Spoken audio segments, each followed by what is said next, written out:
Hi friends, welcome to the Cozy Corner. I'm Maggie and I'm so grateful that you stopped by today. So get your favorite warm drink, get cozy and make yourself at home because today I'm going to be sharing the story that changed my life forever, the day that I gave birth to my son Noah.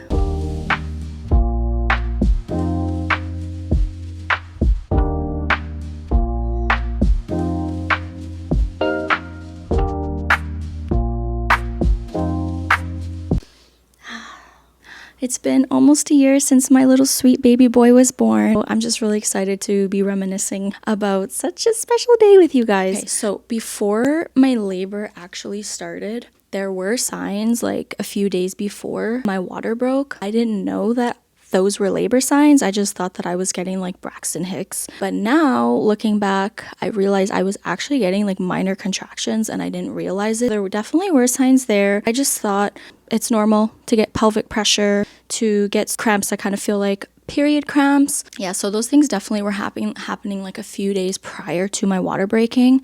And Noah was born 3 days early as well. Yeah, so let's just get into it. Let's backtrack a little bit. So to paint a picture, Noah was born at 12:29 a.m. Monday, September 8th of 2025. Now, my water actually broke the Saturday before he was born. I was actually watching Harry Potter, eating ice cream. It was 10:59 at night, and I thought it was just a regular night. He wasn't due for about a week. So, I was just chilling. My husband was sleeping. I was just having my ice cream. And then about a half an hour goes by and I decided to do some stretches. So I had been looking on TikTok about different poses that you can do to try to encourage baby to go further down the birth canal. So I had been doing like these stretches closer to the end of my pregnancy. So I had my ice cream and then I had proceeded to do sort of a modified child's pose on the bed. Didn't think anything of it. Honestly, I was doing it mostly because my back was absolutely killing me. I was watching Harry Potter. About halfway through, decided to do a child's pose. As I proceeded to sit back down on my butt, a big gush of water came out. And I sort of panicked a little bit. I was like, oh my gosh, this is not happening right now. Mind you, it's Saturday. We had a busy day. We were outside all day. I'm exhausted. I'm ready for bed. And my water breaks. I'm like, I'm not ready for this right now. So I wake up my husband. He literally jolts out of bed. I have never seen this man move this fast in my life. And we've been together for like 15 years, okay? He jumps out of bed. I'm literally soaking wet, shaking like a leaf because I'm so nervous, literally having an anxiety attack, no exaggeration. He's getting all of our hospital bags, getting everything ready. I stop, I take a second to just breathe because I'm literally panicking. My husband is like, boom, boom, boom, getting everything done. I'm like, babe, can I please just have a hug? Like, I'm so nervous. So he hugs me. I immediately feel my nervous system relax. I get changed because I'm soaking wet. I head to the car to go to the hospital. I'm in the car. I think we forgot something inside. So my husband had to like run back in for something. My whole body is literally shaking like a leaf, like I'm having an anxiety attack. I can laugh about it now, but like at the moment I was absolutely terrified because this is my first kid. Like I had no idea what the heck is gonna go on. When I tell you that God met me in that very scared place, when I get like that, all I know what to do to calm myself is to pray and to ask the Lord, because I know that the Lord has not given us a spirit of fear. So I plead the blood of Jesus over my nervous system, from the top of my head to the tips of my toes. And I just asked the Lord, I prayed, I said, Father, please just give me your peace that surpasses all human understanding, because this type of situation would make anybody nervous. But as somebody who has struggled with anxiety and panic disorder my whole life, it made me even more nervous. I know that that's not God's plan for me to live in a state of anxiety like that. I've learned to just pray, and God met me where I was. I could literally feel my whole nervous system calm down, and I stopped shaking. My whole body just relaxed. Anyways, we drive to the hospital. We get there, we park. I waddle up to the maternal fetal medicine clinic. Is that how you say it? I think so. So we go up there. They check me in. I go to the room. The doctor comes in. We wait, of course. While we're waiting, there's a lady in the next room beside us, literally screaming from contractions. And as a new mom who doesn't know what to expect, that absolutely terrified me.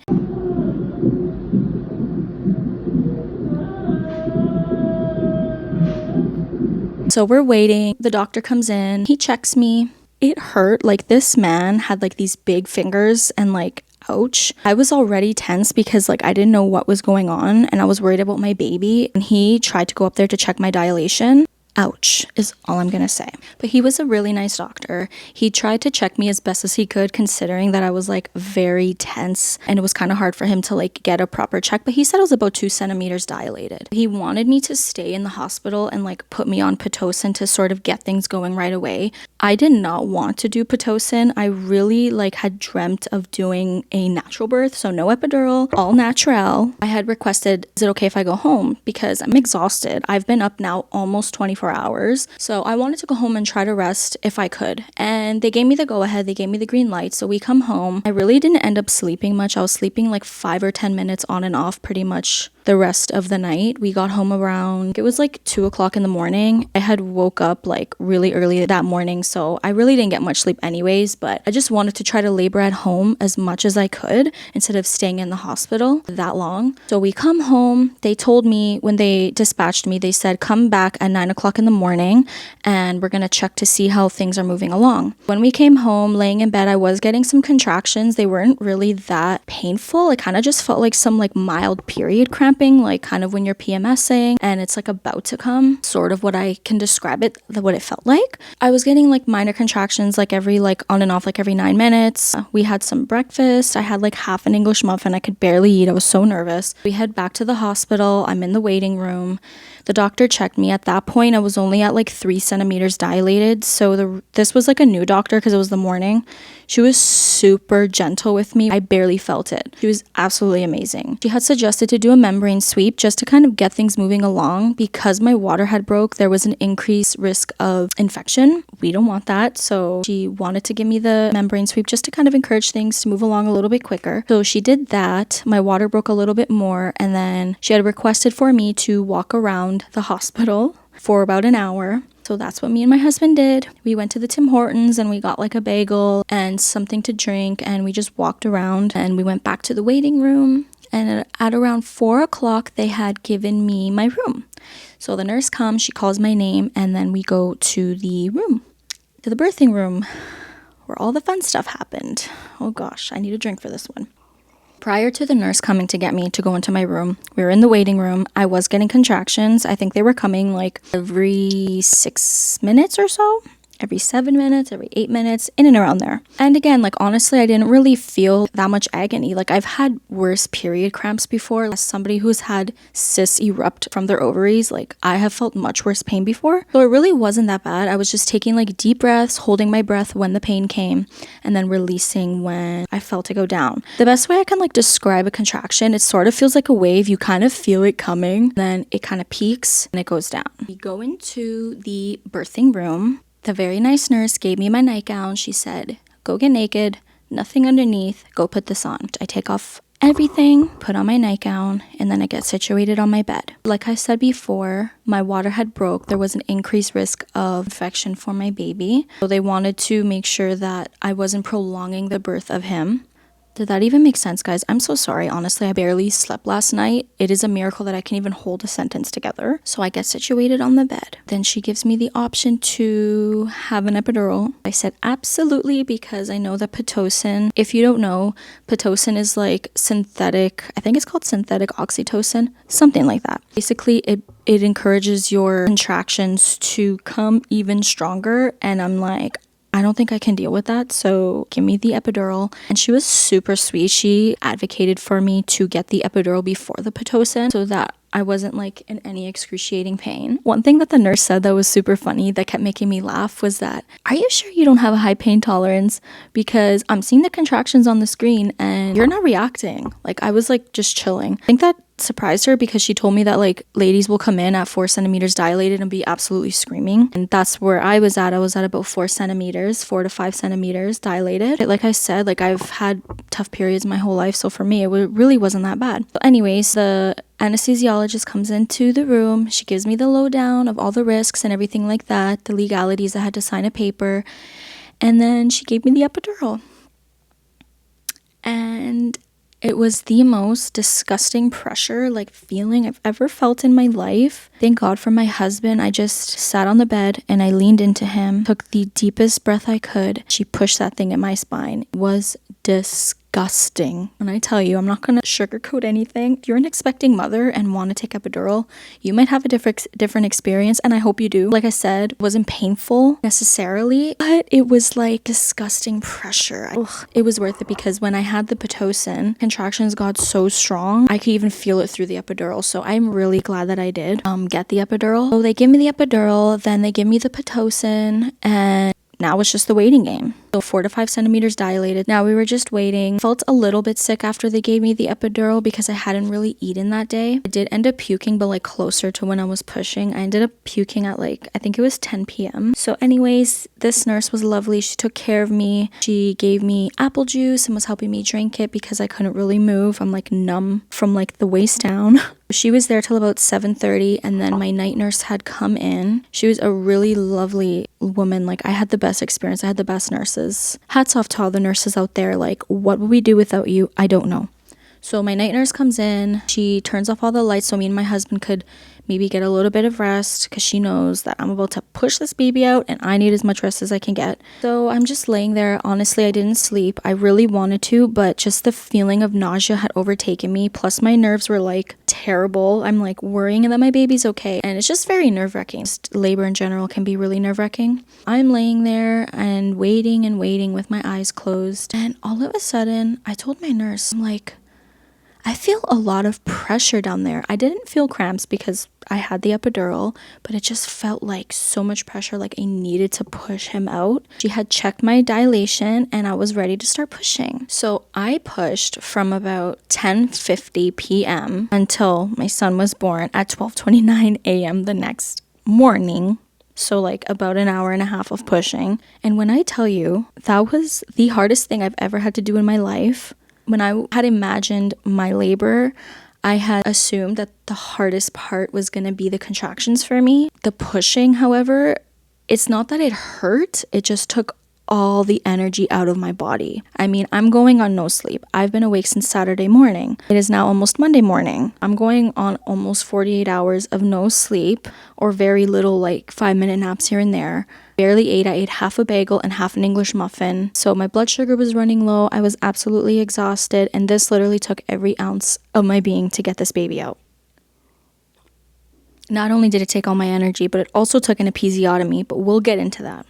And if you don't know what an episiotomy is, it's when they snip you. But I'll get into why that happened. So I start pushing. We started with like some practice pushes. She was helping me with like my breathing, you know, all that stuff. So it was kind of like practice pushes with the nurse. And then she started to see his head and she was like, no, wait. She goes and calls the doctor. And then when like the doctor comes back, of course, I wasn't pushing the way that she wanted me to. So the doctor comes in and I'm pushing and he's still not coming. And I don't know exactly at what time she decided to give me the episiotomy. I was literally laying down with a cloth over my head. I couldn't even open my eyes. Like, I had the worst migraine. I was just trying to get this baby out, and I was trying to get him out quick because I was over it. It was a lot of pushing, but all jokes aside, I've never felt closer to Jesus than in the moment of pushing my son out. I had a big light over top of me. To kind of like paint a picture for you guys, if you've never given birth before, they brought this like big like lamp shade like over me so the doctor can see, of course, what they're doing. This big light over my head. I have a cloth over my eyes because I had ran a fever. I'm just focused on getting this baby out, and I feel like I didn't even have any energy left in me. Like, I feel like every ounce of energy that I had in me to push, it was all from God. It was all from the Holy Spirit that helped me get this baby out.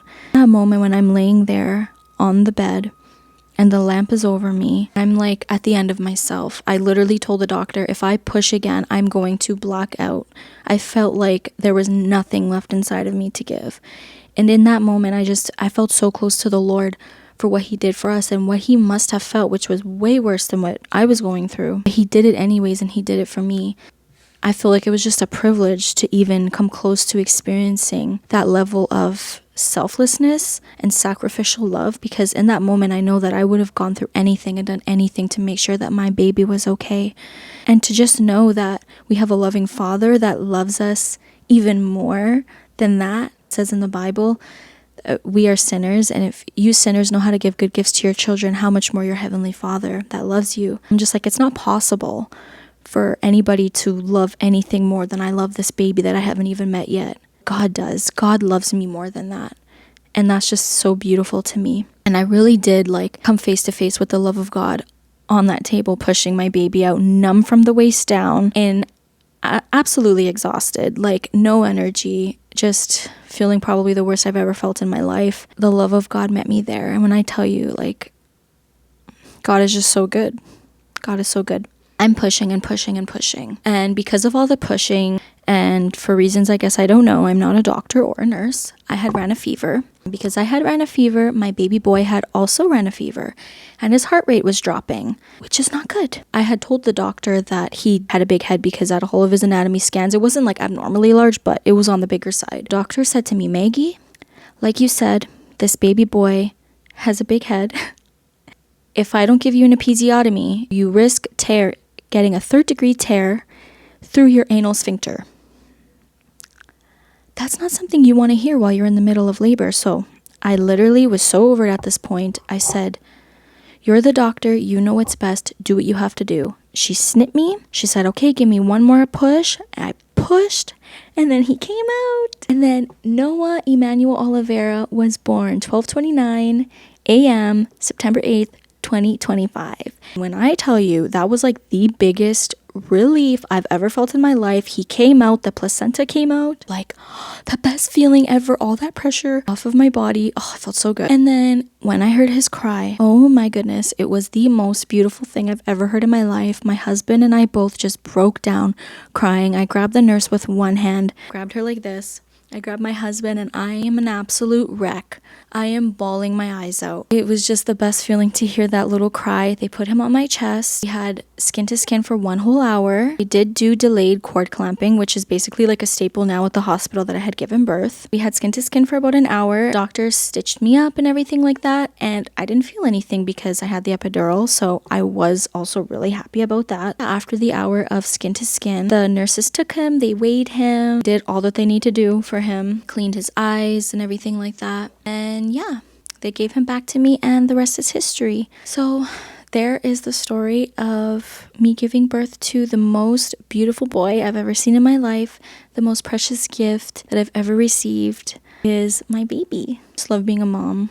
It is literally the best thing ever. And he was a surprise pregnancy. If you want to hear about that, I can absolutely make a video about that and share it with you. Yeah, he was not planned. So when we found out about my pregnancy, like, we were both really scared because it wasn't in the plan that we had, but God had other plans. And I'm so grateful and so happy that he blessed me with my baby boy. Oh, just being a mom is the best thing in the world. And yeah, that's the story of me giving birth to my baby.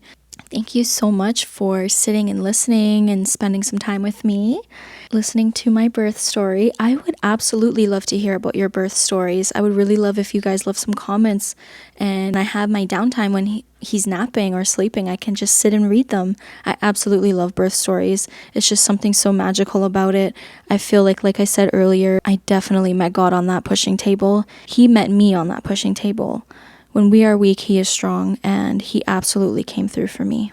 Thank you so much for joining me here in my little cozy corner of the internet. I hope that this gave you a little moment just to slow down and take a moment for you. Until next time, take care, stay cozy, and God bless. Bye.